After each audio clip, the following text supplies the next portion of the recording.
تو رات ایک سوال تھا، ایک ہمارا وہ کمپیوٹر پہ بین الاقوامی ایک ہے، اس میں لیکچر ہوتا ہے، تو اس میں یہی سوال تھا کہ اللہ کی یاد تو ہر وقت رہتی ہے، اٹھتے بیٹھتے بندہ اللہ اللہ کاری لیتا ہے، کبھی کام کرتے ہوئے کہتا ہے اللہ کرے گا ہو جائے گا، کسی سے ملتے جلتے ہوئے کہتا ہے تو ذکر تو ہوتا ہی رہتا ہے.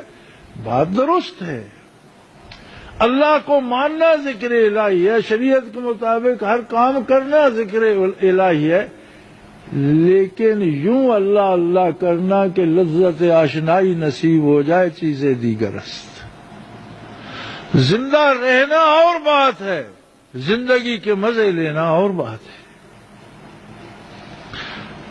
بات بات پہ اللہ کا نام لینا ایک اور بات ہے، لیکن بدن کا ذرہ ذرہ ذاکر ہو جائے اور کھربوں ذرے اللہ کا نام لیں اور چلتا پھرتا انسانی وجود تجلیات باری کا ایک چلتا پھرتا دریا بن جائے، اس کی بات اور ہے، اس کی لذت اور ہے.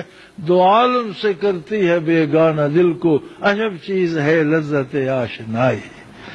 پھر اس کے لیے موت و حیات میں دلچسپی باقی نہیں رہتی، مال و دولت میں مزہ باقی نہیں رہتا، ہجر و وصال اس سے کوسوں دور ہو جاتا ہے. ہر آن اس کی حضور بارگاہ الہی میں گزرتی ہے، ہر لمحہ اس کا روبرو گزرتا ہے، ہر سانس اس کا عظمت الہی کے گن گاتا ہے. اور جو اس میں لذت آتی ہے، لذت ایم ہے بخدا نشناسی تا نچشی، اس کی لذت وہی جان سکتا ہے جسے اللہ نے نصیب کر دیا. تو میرے بھائی ضرورت ذکر میری ذاتی رائے میں جو میں سمجھ سکتا ہوں اللہ کی کتاب سے، اللہ کے حبیب کے ارشادات سے، زندگی بھر دینی علوم میں اللہ کی دی ہوئی توفیق سے خرچ کرنے سے جو میری سمجھ میں بات آئی ہے وہ یہ ہے کہ بغیر ذکر کے جینا نہیں ہے، وقت گزارنا ہے. جینے کی جو لذت ہے، جینے کا جو مزہ ہے، وہ تب ہے کہ ذکر الہی نصیب ہو جائے. اب اس سے زیادہ جو جاننا چاہے اس کے لیے میرا مشورہ ہے کہ وہ خود ذکر الہی شروع کرے. دنیا میں مشائخ عظام نے بے شمار طریقے شروع کیے ہیں اللہ اللہ کرنے کے، اور جس طریقے میں بھی کوئی بات خلاف شریعت نہیں وہ سب جائز ہے. طریقوں کا جائز ہونا اور بات ہے، اور کس طریقے سے کتنا فیض ملتا ہے، کتنی برکات ملتی ہیں، کتنے انوارات ملتے ہیں، یہ ایک اور بات ہے.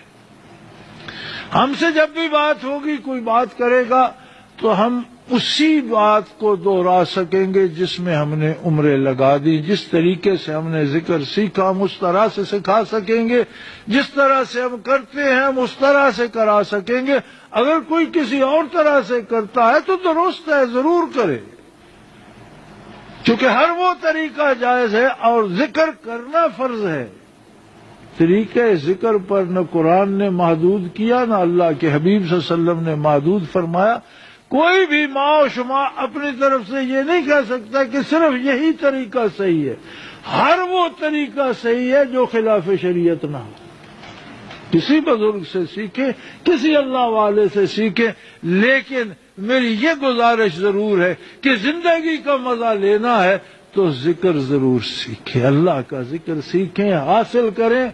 اور جب وجود میں رچے گا بسے گا تو پھر آپ جان سکیں گے کہ ذکر الہی کا مزہ کیا ہے اور اس کے بغیر زندگی کیا ہے. اللہ کریم توفیق عطا فرمائے، ہمارے گناہوں سے درگزر فرمائے، اور ہم نااہل و ناکارہ لوگوں کو اپنا نام لینے کی توفیق عطا کرے. ہمارے دلوں کو، سینوں کو، بدن کو منور فرمائے، ہماری خطاؤں اور گناہوں سے درگزر فرمائے. وآخر دعوانا